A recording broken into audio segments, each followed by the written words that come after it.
Sejumlah pasar tradisional di Indonesia menjadi klaster baru penyebaran COVID-19 setelah ratusan pedagang di sejumlah daerah terinfeksi COVID-19. Setidaknya 32 orang diantaranya meninggal dunia. Secara keseluruhan terdapat sekitar 14.000 pasar tradisional. Ikatan Pedagang Pasar Tradisional Indonesia (IKAPPI) mencatat 573 pedagang terinfeksi COVID-19. Di Jakarta, 64 pedagang pasar tradisional dinyatakan positif COVID-19. Kini 24 pasar tradisional yang menjadi klaster penularan COVID di DKI Jakarta ditutup. Pemerintah Provinsi Jakarta melalui PD Pasar Jaya sebagai perusahaan daerah pengelola pasar di DKI Jakarta menerapkan kebijakan ganjil genap bagi pedagang non pangan untuk membatasi jumlah interaksi selama masa transisi sejak 15 Juni lalu. Penerapan mekanisme itu yakni pedagang dengan nomor toko ganjil buka pada tanggal nomor ganjil dan juga sebaliknya. Namun kebijakan ini mendapat pertentangan dari pedagang. Gubernur DKI Jakarta Anies Baswedan mengatakan penerapan ganjil genap ini bertujuan untuk mengurangi kapasitas di pasar hingga 50%. Selain memberlakukan ganjil genap bagi pedagang non-pangan, PD Pasar juga memberlakukan pembatasan jam operasional aktivitas, yakni pukul 6.00 hingga 14.00. Pedagang bahan pangan tetap buka normal, mengikuti ketentuan yang berlaku dengan mengindahkan protokol kesehatan seperti wajib mengenakan masker dan jaga jarak aman. Pengecekan suhu tubuh oleh petugas pasar juga diterapkan. Pengunjung dengan suhu tubuh di atas 38 derajat dilarang memasuki area pasar. Tim Liputan Berita 1.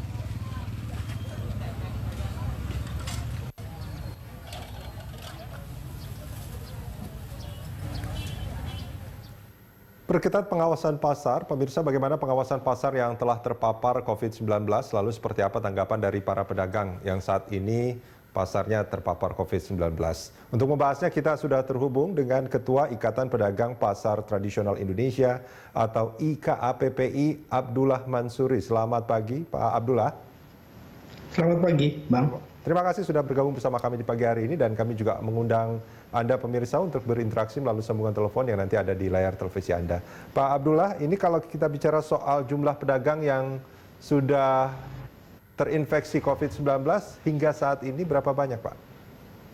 Per detik ini 769 kasus ya, di 148 pasar dan di 23 provinsi. Oke. Jumlah kasus meninggal 32 tetap sama beberapa minggu terakhir. Tertinggi memang DKI Jakarta karena memang DKI Jakarta terus melakukan rapid test dan swab. Ya. Disusul Jawa Timur dan beberapa provinsi lain. Oke. Penambahan perharinya sampai berapa?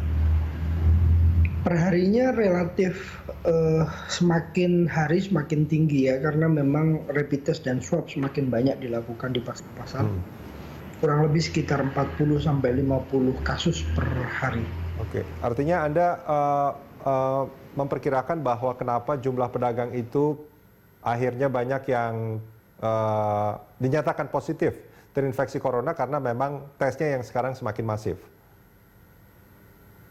Oke, artinya selama ini banyak OTG menurut Anda? Pedagang yang menjadi orang tanpa gejala? Halo, Pak Abdullah? Halo Bang. Halo Pak Abdullah? Iya, halo. Oke, baik. Suara saya cukup jelas ya Pak ya? Cukup jelas. Oke, tadi suara Bapak nggak keluar soalnya. Oke, Pak Abdullah, ini kalau dari pernyataan Anda, boleh saya simpulkan bahwa banyaknya pedagang yang sekarang positif COVID-19 itu karena masifnya tes yang dilakukan oleh petugas? Iya, betul Bang. Artinya sebelum tes ini dilakukan secara masif, banyak sekali orang tanpa gejala, pedagang-pedagang yang OTG. Ya, beberapa kasus yang kami temui di beberapa daerah, memang pedagang berdagang seperti biasa. Kami di daerah melakukan wawancara dengan beberapa yang dinyatakan reaktif atau positif. Mereka menyatakan tidak ada gejala sama sekali dan masih berdagang sebagaimana mestinya. Di beberapa kasus kami temui itu, Bang. Oke. Padahal mereka pada akhirnya dinyatakan positif. pada akhirnya dinyatakan positif oleh Dinas Kesehatan setempat. Dan itu yang paling berbahaya, bukan? Ya, itu yang mendorong kami melakukan upaya-upaya protokol kesehatan dengan baik. Oke. Itu yang mendorong kami selalu menyampaikan tahapan demi tahapan serta data yang terus kami share ke publik dalam rangka kita bersama-sama bergotong royong menjaga agar pasar terhindar dari COVID-19. Ini bukan hal yang mudah, tetapi kami meyakini jika ini kita terus lakukan secara bersama-sama, kesadaran pedagang, edukasi, yang paling penting sesungguhnya selain pengawasan, tahap awal adalah edukasi. Karena temuan kami, fakta di lapangan, pedagang belum banyak mengetahui tentang bahaya COVID-19. Bahkan informasi yang terus berkembang di lapisan paling bawah, di level pedagang, mereka belum meyakini bahwa COVID-19 itu ada. Mereka mendapatkan informasi yang salah tentang apa itu sebenarnya COVID. COVID itu di mata teman-teman pedagang di level paling bawah, itu apa virus buatan manusia, ini konspirasi lah, ini sengaja menurunkan omset pedagang, ini seterusnya. Ini yang membuat pedagang belum aware dan terus menolak jika protokol kesehatan itu dilakukan. Tetapi dengan peran pemerintah, kami, IKAPI, organisasi mereka, serta beberapa paguyuban di tingkat daerah, khususnya pengelola pasar, jika bersama-sama melakukan komunikasi, ya, memberikan informasi yang sebenar-benarnya tentang COVID, apa bahayanya, serta bagaimana kita mendorong agar perekonomian di daerah itu tumbuh dengan meyakinkan publik bahwa pasar aman dari COVID, ini menjadi penting untuk disosialisasikan kepada mereka. Baru tahapan berikutnya adalah melakukan pengawasan evaluasi secara berkala. Pak Abdullah, itu situasi pemahaman para pedagang di tingkat bawah yang masih belum yakin, masih tidak percaya, bahkan mungkin tidak sadar akan bahayanya itu, apakah itu masih dirasakan sangat besar hingga saat ini? Betul, itu memang kami rasakan setelah kami melakukan sosialisasi dalam 2 bulan terakhir. Dan memang kebiasaan baru menggunakan masker, ya, kebiasaan baru mencuci tangan, itu bukan hal yang mudah, harus kami sosialisasikan secara terus-menerus. Tetapi kami tidak akan berhenti, termasuk memberikan informasi yang sebenar-benarnya, sesungguh-sungguhnya, bahwa ada kawan-kawan dari pedagang yang memang meninggal dunia, yang sekarang dikarantina dan tidak bisa berjualan. Ini mendorong kami untuk melakukan upaya sosialisasi lebih masif. Tetapi ini tidak bisa kami lakukan sendiri. Kami masang spanduk juga punya keterbatasan. Kami berkeliling pasar juga punya keterbatasan. Tetapi kalau pengelola pasar, pemerintah daerah, serta semua relawan, kelompok-kelompok sosial, agama, kepemudaan, bersama-sama ikut bergotong royong masuk ke pasar untuk melakukan tahapan ini, kami rasa kita bisa. Negeri kita mampu untuk bersama-sama bergotong royong melawan COVID-19. Oke, Pak Abdullah, ini menarik sebetulnya ketika Anda menyatakan bahwa di tingkat bawah, pedagang di tingkat bawah, di pasar-pasar tradisional itu masih belum tahu, belum sadar, bahkan belum yakin adanya pandemi COVID-19 ini artinya protokol kesehatan pun tidak bisa diharapkan berjalan di pasar tradisional. Beberapa pasar sudah melakukan protokol itu dengan baik. Artinya pedagang, ini kalau kita bicara dari sisi manusianya, pedagangnya, ini kita nggak bisa mengharapkan bahwa mereka untuk berdisiplin. Kalau disiplin kan itu artinya mereka sadar tapi mereka tidak mau. Ini sama sekali mereka tidak tahu, tidak yakin dan tidak sadar. Artinya barangkali kalau disuruh pakai masker mungkin ya tidak menutup hidung dan mulut tapi dijadikan semacam pelindung jenggot begitu. Ini problematika yang harus kita hadapi. Disinformasi di level bawah itu mendorong kita lebih harus serius melakukan tahapan sosialisasi itu dengan baik. Ini yang harus dilakukan terlebih dahulu sesungguhnya. Sebelum membuka pasar? No. Pasar sudah dibuka sebagaimana mestinya.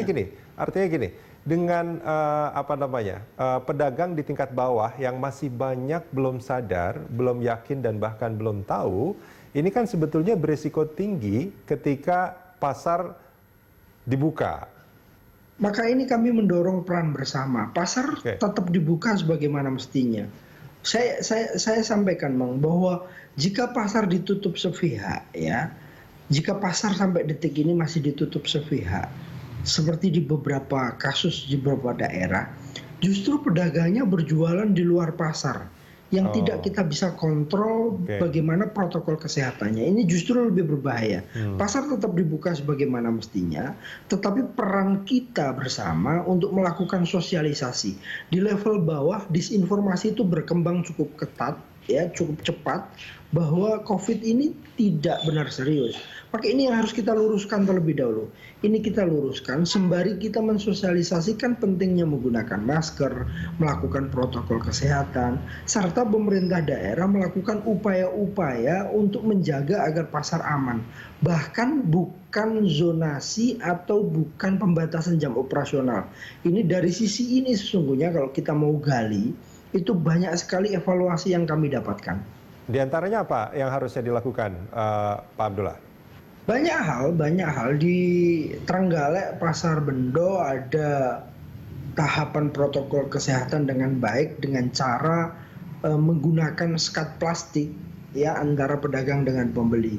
Di depan pasar disiapkan pengukur suhu badan serta memastikan bahwa pedagang menggunakan masker serta sarung tangan.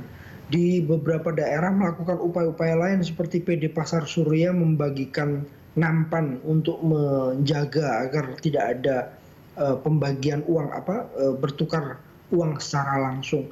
Ini adalah langkah-langkah dan upaya-upaya yang sesungguhnya bisa dicontoh, bisa ditiru tanpa harus mengorbankan pedagang, menjadikan 50%, hanya 50% per hari jumlah pedagang di satu pasar, tetapi tidak membatasi jumlah pengunjung. Coba bayangkan kalau pedagangnya 10, pedagang ayam 10, sedangkan pembelinya, pengunjungnya 10, akan terdistribusi 10 itu ke satu kios. Tetapi kalau jumlah pedagangnya cuma 5 karena dibatasi dan pengunjungnya 100, coba bayangkan, Bang, akan ada penumpukan. Justru ini akan jadi masalah. Hal yang kedua adalah bagaimana pembatasan jam operasional dari jam 6 sampai jam 2 atau kalau di Permen itu jam 6 sampai jam 11. Saya tidak bayangkan di pasar-pasar yang kualifikasi A atau B, pasar-pasar besar yang berjualan 24 jam, mereka harus dipaksa berdagang di jam 6 sampai jam 11 atau jam 2. 24 jam biasanya pasar beroperasional, ya. Ini pun bergantian pedagangnya, tetapi kita harus dipaksa jam operasionalnya diperkecil. Ini akan menjadi resiko tersendiri untuk peningkatan karena akan ada COVID-19 penumpukan, di pasar. ya, ada keramaian pengunjung. Baik, artinya ini kita ngambil contoh misalkan di Jakarta itu kan ada penerapan soal ganjil genap pedagang. Kemudian juga ada penerapan jam operasional yang dibatasi. Menurut Anda, boleh kalau saya simpulkan dari pernyataan Anda tadi, dua kebijakan itu justru menimbulkan atau penambahan risiko penularan COVID-19. Betul. Itu yang sesungguhnya kami dorong bahwa kebijakan ini kami berharap dievaluasi. Ini kita belum bicara bagaimana dari sisi ekonomi, ya. Oke. Belum. Sebelum ke ekonominya, kan niatannya misalkan dengan ganjil genap itu jumlah pedagangnya kan berkurang paling tidak 50%. Dan terus ada argumentasi bahwa kalau jumlah pedagangnya itu berkurang 50%, kan biasanya pedagang itu punya langganan. Maka langganannya itu akan datang juga menyesuaikan dengan tanggal ganjil genapnya. Dan itu ternyata tidak terjadi, ya? Itu sulit. Kami justru kehilangan pelanggan yang biasanya di jam-jam tertentu mereka berbelanja kepada kami, justru karena kami tidak berdagang atau jam operasionalnya dibatasi, justru pelanggan kami akan pergi. Ini masalah yang berat untuk kami hadapi. Kalau pelanggannya pada pergi, mestinya tidak terjadi keramaian. Nah, ini persoalannya yang tadi saya sampaikan, bahwa ada 10 pedagang, ya, harusnya ada 10 pedagang dan ada 10 pengunjung. 10 pengunjung itu terdistribusi di satu kios pedagang. Artinya satu mengawal satu pembeli. Tetapi karena yang dagang cuma 5, artinya 10 ini akan didistribusi ke 5 ini. Satu kios menghadapi 2 orang. Ini kalau 10. Kalau 100 pengunjung coba bayangkan. Nah, kalau berdagang kami itu tidak utuh tiap hari, otomatis pelanggan yang 5 ini akan masuk ke 5 orang itu. Ya. Artinya kan pelanggan sebetulnya yang 5 ini akan masuk. Iya, artinya ada pelanggan-pelanggan yang pada akhirnya karena dia tidak tahu dia akan beli di tempat yang lain, makanya pedagang sebelumnya kehilangan pelanggannya. Sementara di pedagang yang baru dia memang mungkin omsetnya bertambah, tapi risikonya juga bertambah. Begitu kira-kira ya? Tidak bertambah juga karena hari berikutnya dia off. Oke, baik. Pak Abdullah, kita jeda sebentar. Kita akan lanjutkan ini di segmen berikut. Pemirsa jangan kemana-mana, kami segera kembali.